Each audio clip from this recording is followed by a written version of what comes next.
Hello everyone, मैं सत्येंद्र सिंह आपके अपने चैनल इंडियन पीसीएस एकेडमी में आप सभी का बहुत बहुत स्वागत करता हूं। तो मैं आशा करता हूं कि आप लोग जो मेरे द्वारा पढ़ाई जा रही ज्योग्राफी की सीरीज़ बहुत पसंद आ रही होगी और थोड़ा थोड़ा आप लोगों का सहयोग मिलना प्रारंभ हो गया है। मैं यही उम्मीद करता हूं कि आप लोग ऐसे ही आगे तक मेरा सहयोग करेंगे।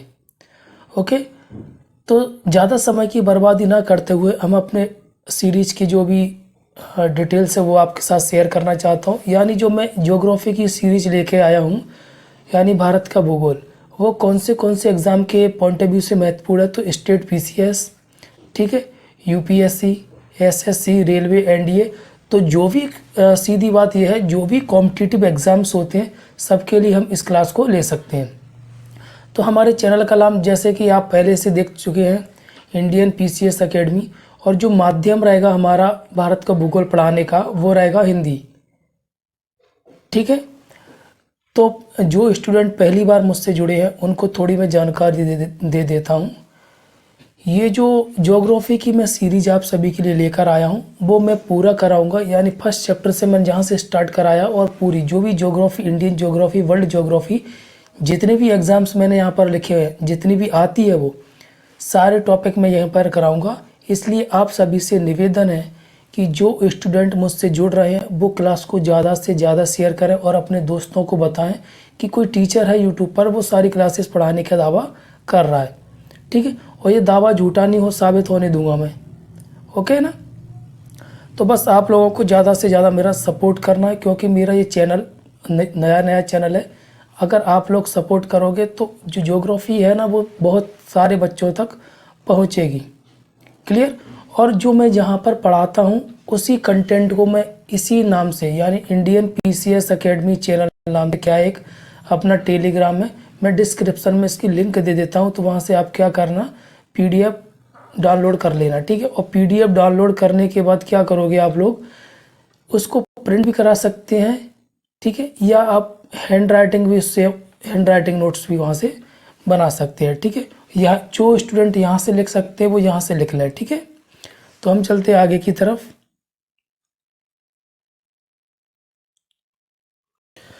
तो इंडियन ज्योग्राफी की जो हमने स्टार्ट की थी वो आप पीछे आके वीडियो देख सकते हैं। अभी वर्तमान में जो हमारा टॉपिक चल रहा है वो टॉपिक चल रहा है भारत की जलवायु। तो जलवायु में लगभग हमने 3 से 4 वीडियो बना लिए हैं। अगर उसमें आपको कोई भी डाउट क्रिएट होता है तो आप मुझे बताइए, उनको दूर करने का मैं प्रयास करूँगा। ठीक है, तो पिछले वीडियो में जैसे हमने जो भी टर्मिनोलॉजी वगैरह समझी थी, वहाँ से अगर आपको कोई भी डाउट है, और हमने भारत में जो मानसून प्रवेश कैसे होता है वो हमने पढ़ा था, भारत की जलवायु है क्या, मौसम क्या है वो हमने पढ़ा था। ठीक है, तो जहाँ से आपको जो भी डाउट अगर लगता है तो आप मुझे कमेंट करके बता सकते हैं। उसके बाद आज का हमारा जो टॉपिक रहेगा वो ऋतुएं रहेंगी। क्या रहेंगी? ऋतुएं, यानी सीजन्स रहेंगे। ठीक है ना, ऋतुएं। 3 से 4 दिन मेरा स्वास्थ्य खराब होने के कारण मैं कोई भी कक्षा नहीं ले पाया, तो उसके लिए मैं माफ़ी चाहता हूँ, क्योंकि अभी थोड़ा कोल्ड हो रखा है, इस वजह से मैं क्लास नहीं ले पा रहा था। ओके, तो आज का जो हमारा टॉपिक रहेगा वो टॉपिक रहेगा ऋतुएं। तो हमारे भारत में ऋतुओं को कितने पार्ट में डिवाइड किया गया है और कौन सी ऋतुएं होती हैं वो हम यहाँ पर देखने वाले हैं। ठीक है,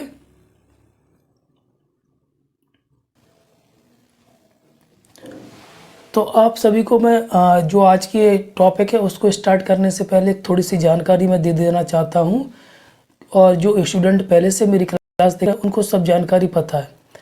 ये जो क्लासेस मैं ले रहा हूँ बिल्कुल कॉन्सेप्ट वाइज ले रहा हूँ। कॉन्सेप्ट वाइज का मेरा तात्पर्य है कि एक तरफ से मेरा ऐसा नहीं है कि कोई टॉपिक बच्चों को ज़्यादा पसंद है वहाँ से पढ़ाना स्टार्ट कर दिया, ऐसा बिल्कुल नहीं है, और ना मैं ऐसा कराऊंगा, क्योंकि वो दौर जा चुका है। पहले महत्वपूर्ण टॉपिक हम पढ़ लेते थे और वहीं से क्वेश्चंस बन जाते थे। अब ऐसा नहीं होता है। अगर आप कॉन्सेप्ट वाइज नहीं पढ़ोगे तब तक एग्ज़ाम में आप क्वेश्चन टैकल नहीं कर पाओगे। ओके ना, तो आप एक तरफ से पढ़ते हुए चलोगे कि ये चीज़ यहाँ पर सर ने कराई है तो वो क्यों कराई है, और ये परिस्थिति उत्पन्न हुई है तो क्यों उत्पन्न हुई है, ऐसे हमें पढ़ना है। ओके, तो आज का हमारा टॉपिक है वो क्या टॉपिक है? भारत की ऋतुएं। ठीक है। भारत की ऋतुएं, अभी इसको ऋतुएं क्या है, परंपरागत रूप से, एक मिनट,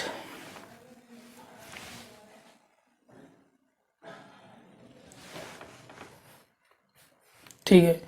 परंपरागत रूप से उत्तर भारत में द्वैमासिक आधार पर, मतलब हर दो महीने के आधार पर 6 ऋतुएं, जो भारत में जैसे 6 ऋतुएं मानी जाती हैं, ठीक है। 2 माह, हर ऋतु का कितना टाइम दिया गया है, 2 महीना, 12 महीने हैं तो कितनी ऋतुएं होंगी, 6 ऋतु होंगी, जिसका आधार अपना अनुभव, तापमान, वर्षा तथा अन्य मौसम घटक है। लेकिन यह व्यवस्था दक्षिण भारत के ऋतुओं पर मेल नहीं खाती है, क्योंकि मैं आपको एक चीज़ बता देता हूँ। अगर मान क्या लो अभी जनवरी का महीना चल रहा है, तो हमारे यहाँ पे क्या सर्दी पड़ रही, उत्तर भारत की बात कर रहा हूँ मैं मध्य प्रदेश का निवासी हूँ, मध्य प्रदेश में भी बैठा हूँ। तो यहाँ पर मैं बात करूँ, जनवरी के महीने में सर्दी का समय चल रहा है। अगर वहीं हम बात करेंगे दक्षिण भारत का, दक्षिण भारत पे इस टाइम पे सर्दी, ना तो सर्दी होती वहाँ पे, ना तो गर्मी होती। वहाँ का जो टेम्परेचर रहता है लगभग जो तापांतर बहुत कम होता है, वार्षिक तापांतर, ठीक है। दक्षिण भारत की अपेक्षा उत्तर भारत में ऋतु परिवर्तन अधिक होता है, ठीक है। अगर हम दक्षिण भारत और उत्तर भारत के दोनों को ऋतुओं को अगर हम एवरेज करके देखें तो कितनी ऋतु बाहर निकल के आती है महत्वपूर्ण, 4 ऋतु, शीत ऋतु, ग्रीष्म ऋतु, वर्षा ऋतु और शरद ऋतु। और यहाँ पर हम पढ़ेंगे सिर्फ इन्हीं 4 ऋतुओं को पढ़ेंगे, इसके अलावा हम किसी ऋतु को यहाँ पर नहीं पढ़ेंगे। ओके, तो सबसे पहले जो हमारे पढ़ने वाली ऋतु है वो कौन सी है, शीत ऋतु।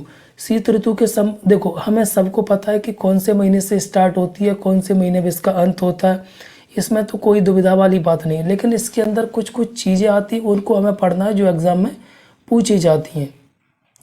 तो सबसे पहले हम यहाँ पर देखेंगे वो कौन से ऋतु को देखेंगे, शीत ऋतु को। भारत में शीत ऋतु कब से स्टार्ट होती है, नवंबर के मध्य से प्रारंभ होती है, यानी हम दीपावली से मान सकते हैं, ठीक है।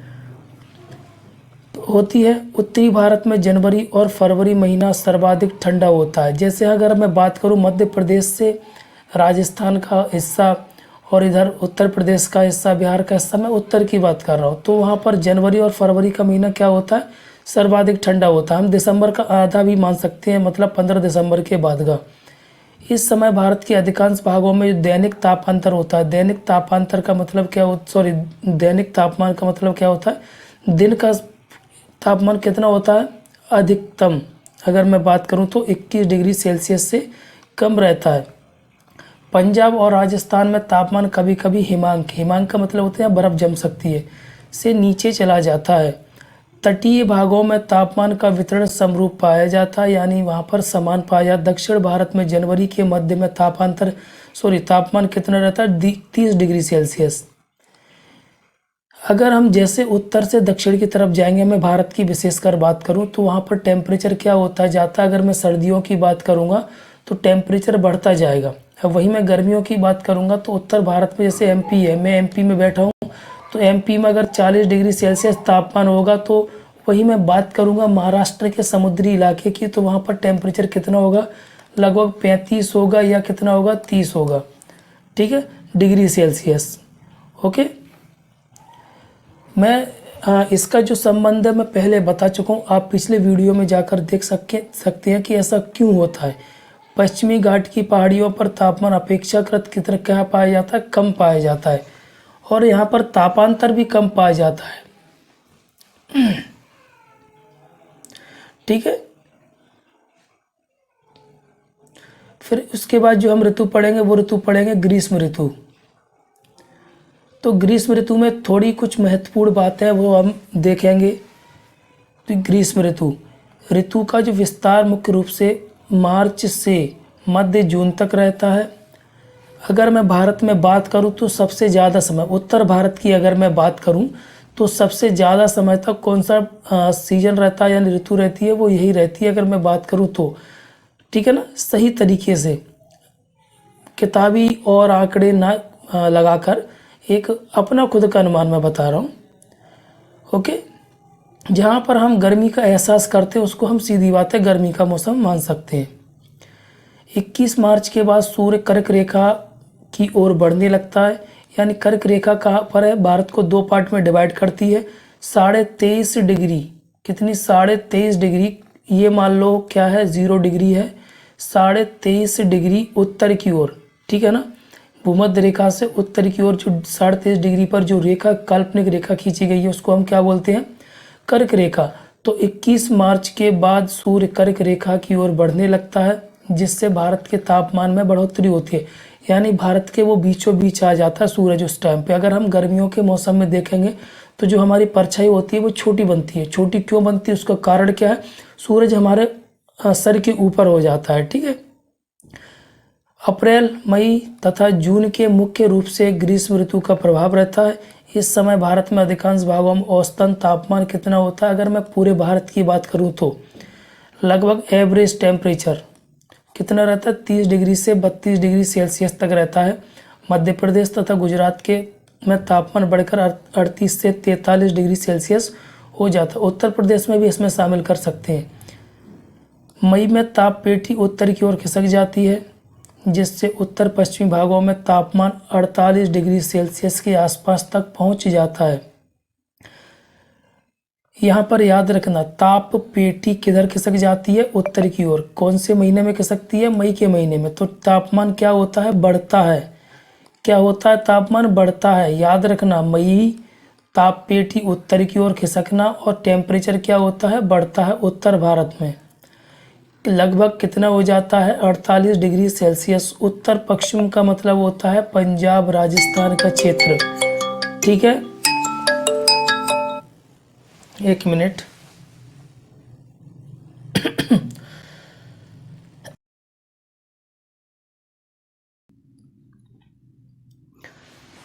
ठीक है, एक एक चीज़ आपको अंडरलाइन करते हुए चलना है। जैसे आप या तो प्रिंट कराओ, वहाँ पर अंडरलाइन कर लेना, हाईलाइट कर लेना, या आप खुद से नोट्स बनाओ, वहाँ पर अंडरलाइन कर लेना या हाईलाइट कर लेना, ठीक है।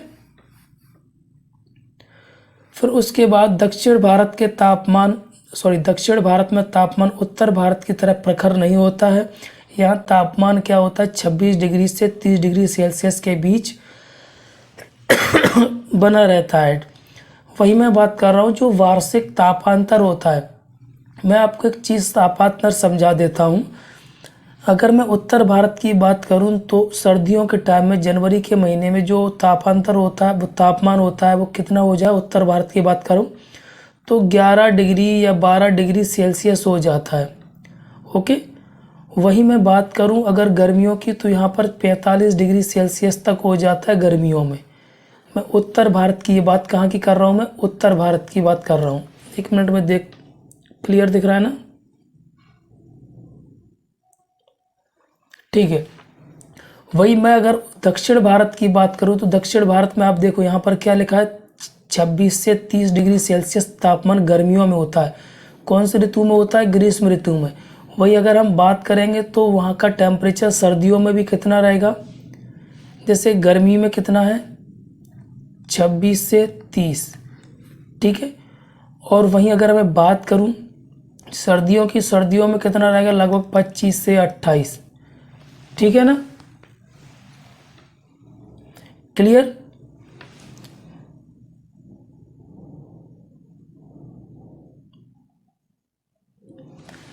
ठीक है, तो यहाँ पर आप टेम्परेचर का, तापमान का अंतर देख सकते हो। यहाँ पर अंतर देख सकते हैं कहाँ पर ज़्यादा पाया जाता है, ठीक है। जिसका इसका मुख्य कारण क्या है, इसका मुख्य कारण समुद्री तटीय का प्रभाव। ये मैं पहले बता चुका हूँ कि हमारी जो भारत की जलवायु है उसको प्रभावित करने वाले कारकों में मैंने वहाँ पर लिखाया है, ठीक है। ग्रीष्म ऋतु में भारत के अधिकतर भागों में वायु दाब निम्न हो जाता है। अगर टेम्परेचर बढ़ेगा तो वायु दाब क्या हो जाता है, एयर प्रेशर क्या हो जाता है, कम हो जाता है। इस समय उत्तरी भाग में दोपहर के बाद लू नामक विख्यात शुष्क तथा तप्त हवाएं चलने लगती हैं, जिसका प्रभाव मध्य रात्रि तक बना रहता है। जो उत्तर भारत में रहते हैं वो अच्छे से जानते हैं कि लू, कहीं कहीं इसको लपट भी बोल सकते हैं, कहीं कहीं इसको लू भी बोलते हैं, ठीक है ना।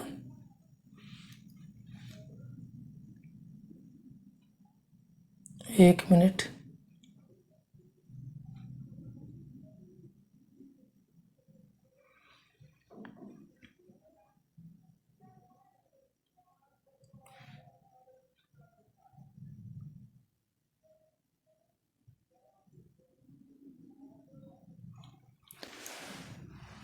ठीक है। उसके बाद पंजाब, राजस्थान तथा पूर्वी उत्तर प्रदेश में धूल भरी आंधी चलती है। यहाँ पर हमेशा याद रखना, जैसे ज्योग्राफी हम पढ़ते हैं ना, तो उसमें आपको हमेशा याद रखना है कि मैं पंजाब की बात कर रहा हूँ, राजस्थान की बात कर रहा हूँ, उसी में मैं पूर्वी उत्तर प्रदेश की बात कर रहा हूँ। मैंने इसमें पूरे उत्तर प्रदेश की बात नहीं की है, ना मैंने दक्षिण उत्तर प्रदेश की बात की है, ना उत्तर प्रदेश की बात की है, ना पश्चिम उत्तर प्रदेश की बात की। यहाँ पे मैंने पूर्व उत्तर प्रदेश की बात की है। ठीक है, तो आपको ये भी याद रखना है, दिशाएं याद रखना, उससे ज़िले अगर आप याद करोगे तो ज़िले की भी डायरेक्शन समझ में आ जाती है। फिर यह अस्थायी तूफान भीषण गर्मी से कुछ राहत दिलाते हैं, क्योंकि यह अपने साथ हल्की बारिश, शीतल हवाएं लाते हैं। अगर कहीं बारिश होती, जैसे हम अनुमान लगाते हैं गर्मी के मौसम में, अगर हमारे यहाँ बहुत समय से यानी 1-2 महीने से लू चल रही है, 15 दिन से लू चल रही है, तो अचानक से कहीं ठंडी हवाएं आ जाती है, तो हम क्या अनुमान लगा लेते हैं कि हमारे यहाँ से थोड़ी दूरी पर क्या हो रहा होगा, बारिश हो रही होगी, वहाँ से जो हवाएं आ रही हैं इसलिए ठंडी आ रही हैं। इस ऋतु में वार्षिक वर्षा लगभग 10% भाग प्राप्त हो जाता है। इस ऋतु में स्थानीय स्तर पर तेज तूफान पैदा होते हैं, जिनका वेग 100 से 125 किलोमीटर प्रति घंटा तक रहता है। स्थानीय तूफानों की तेज हवा, मूसलाधार बारिश होती है, जिसे बंगाल में इन्हें क्या कहा जाता है, काल बैसाखी कहा जाता है। काल बैसाखी किसे कहा जाता है, जो तूफान के साथ मूसलाधार बारिश होती है उसको बंगाल में क्या कहा जाता है, काल बैसाखी। उसके बाद अगली ऋतु है वर्षा। वर्षा ऋतु का आगमन मध्य जून से आरंभ होता है। ये हम पढ़ चुके हैं, जब हमने मानसून पढ़ा था वहाँ पे हम इसको अच्छे से पढ़ चुके थे कि मानसून यानी वर्षा ऋतु कब से प्रारंभ होती है। तो लगभग पूरे भारत की मैं बात करूं, दक्षिण भारत में तो प्रारंभ हो जाता है 1 जून से ही, यानी 1 जून से 5 जून तक प्रारंभ हो जाता है। मैं पूरे भारत का एवरेज बात कर रहा हूँ, तो मध्य जून यानी 15 जून की यहाँ पर मैं बात कर रहा हूँ, तथा इसकी समाप्ति मध्य सितंबर तक होती है। इस ऋतु के साथ भारत में दक्षिण पश्चिम मानसून का आगमन होता है। कौन सा मानसून, दक्षिण पश्चिम। दक्षिण पश्चिम का मतलब अरब सागर। इस समय उत्तर पश्चिमी मैदान, उत्तर पश्चिम का मतलब होता है जो पंजाब का क्षेत्र है, मैदानों में तापमान में तेजी से बढ़ोतरी होती है, जिससे निम्न वायु दाब का क्षेत्र बनता है। ये हिंद महासागर से आने वाली व्यापारी पवनों को आकर्षित करती। इनका नाम व्यापारी पवनें क्यों रखा गया उसको समझिए। व्यापारी पवनें क्यों रखा गया, जैसे जो पश्चिम से जो भी व्यापारी आते थे अरब सागर से, माफ़ कीजिए अरेबियन कंट्रीज से, यानी जो अरेबियन कंट्रीज थी वहाँ से जो व्यापारी आते थे तो समुद्र से आते थे। तो जब ये हवाएं ऐसे चलती थी भारत की ओर, तो व्यापारियों को क्या होता था, आने में बहुत आसानी होती थी, इसलिए इनको क्या कहा जाता है, व्यापारिक पवनें कहा जाता है। हिंद महासागर से दक्षिणी गोलार्ध की तरफ आने वाली उत्तरी गोलार्ध में पहुंचकर फेरल नियमानुसार ये क्या हो जाती हैं, दाएं मुड़ जाती हैं। क्यों दाएं मुड़ जाती है, मैंने समझाया था। एक काल्पनिक बल कार्य करता है जिसको हम क्या कहते हैं, कॉरियोलिस बल कहते हैं। और ये बल क्यों उत्पन्न होता है, जब पृथ्वी घूमती है तो उससे एक बल उत्पन्न होता है, उसको हम क्या बोल देते हैं, कॉरियोलिस बल बोल देते हैं। इस नियमानुसार अपने दाएं ओर मुड़ जाती हैं, जिससे 1 जून को भारत के दक्षिणतम भाग में अचानक वर्षा शुरू हो जाती है। इसे ही मानसून का धमाका कहते हैं। भारत में दक्षिण पश्चिम मानसून से 90% से अधिक वर्षा होती है, यानी अरब सागर से कितनी वर्षा प्राप्त होती है, 90%। ठीक है, अभी हमने पढ़ा था कि दक्षिण पश्चिम मानसून क्या है, ये हम पिछले भी वीडियो में देख सकते हैं, तो इस पर समय बर्बाद नहीं करेंगे, इसको आप लोग देख सकते हैं। मैं थोड़ा थोड़ा बता देता हूँ। बंगाल की खाड़ी शाखा, इस शाखा से देश का पूर्वी भारत, जो असम हो गया, मेघालय हो गया, नागालैंड हो गया, ठीक है ना, इस तरफ का क्षेत्र, मध्य उत्तरी भारत प्रभावित होता है। बंगाल की खाड़ी का मानसून भारत के गारो, खासी, जयंती आदि पहाड़ियों से टकराकर सर्वाधिक वर्षा कराता है। मैंने बताया था कि मेघालय में सबसे ज़्यादा बारिश होती है, तो इधर हिमालय पड़ जाता है, इधर गारो, खासी, जयंती पहाड़ी पड़ जाती हैं। तो यहाँ से जो मानसून आता है यहाँ पर लॉक हो जाता है। लॉक होने के कारण यहीं पे वो क्या कराता है, बारिश करा देता है। तो मेघालय में स्थित एक जगह है, क्या है, मौसिनराम। यहाँ पर औसतन वर्षा कितनी होती है 1405 यानी 1405 सेंटीमीटर वर्षा होती है। पश्चिम की ओर वर्षा की मात्रा कम होती जाती, जैसे यहाँ पर ये पूर्व का क्षेत्र, इधर ये वर्षा हो जाते मतलब हवाएं जाती जाएंगी तो क्या हो जाएगा, यहाँ पर वर्षा कम होती जाएगी। तो ये क्वेश्चन पूछा जाता है एग्जाम में कि अगर हम भारत में पूर्व से पश्चिम की ओर चलेंगे तो मानसून क्या होता है, कम होता जाता है। ठीक है, फिर मैं वही बात करूं अरब सागर की शाखा की, तो मुख्य रूप से अरब सागर में पैदा होता है। इस शाखा से भारत के पश्चिमी तट, दक्षिण मध्यवर्ती भाग प्रभावित होता है। पश्चिमी घाट से टकराकर इससे लगभग कितनी वर्षा होती है, 200 से 400 सेंटीमीटर तक वर्षा होती है। तो ये सारे फैक्ट आपको अंडरलाइन करते हुए चलना है, ठीक है ना। फिर उसके बाद जो हमारी आज की आखिरी ऋतु है वो कौन सी है, शरद ऋतु। भारत में शरद ऋतु कब से स्टार्ट होती है, मध्य सितंबर से मध्य नवंबर तक। सितंबर के अंत में सूर्य क्या होता है, दक्षिणायन होता है होने के कारण गंगा के मैदान पर निम्न वायुदाब की पेटी दक्षिण की ओर खिसकना आरंभ हो जाती है, जिससे भारत के उत्तरी भाग में दक्षिण पश्चिम मानसून क्या हो जाता है, कमजोर होने लगता है। और मानसून सितंबर के महीने के अंत में राजस्थान, गुजरात, पश्चिमी गंगा मैदान तथा मध्यवर्ती उच्च भूमियों से लौट चुका होता है। ये सब हम पढ़ चुके हैं, ठीक है ना। मानसून के बारे में हम बहुत कुछ पढ़ चुके हैं। फिर इस पैराग्राफ को देखें, देश के सुदूर दक्षिणी भागों में मानसून प्रत्यावर्तन की प्रक्रिया दिसंबर तक जारी रहती है। मानसून के निवर्तन ऋतु में आकाश स्वच्छ हो जाता है और तापमान बढ़ने लगता है। जमीन में अभी भी नमी होती है। उच्च तापमान आर्द्रता दशाओं में कष्टकारी मौसम क्या होता है, थोड़ा ऊष्मा होती है यानी आर्द्रता होती है, तो हमें क्या है, इस मौसम में उमस महसूस होती है।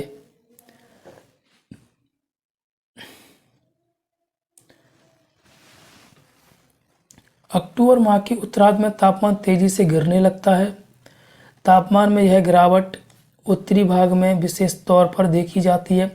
मानसून निवर्तन की ऋतु मौसम भारत में सूखा होता है। मतलब ये कौन सा, यहाँ पर ना आप सब देख सकते हैं, यहाँ से मौसम कम होने लगता है। और इसी के बाद कौन सी ऋतु प्रारंभ हो जाती है, शीत ऋतु प्रारंभ हो जाती है, ठीक है।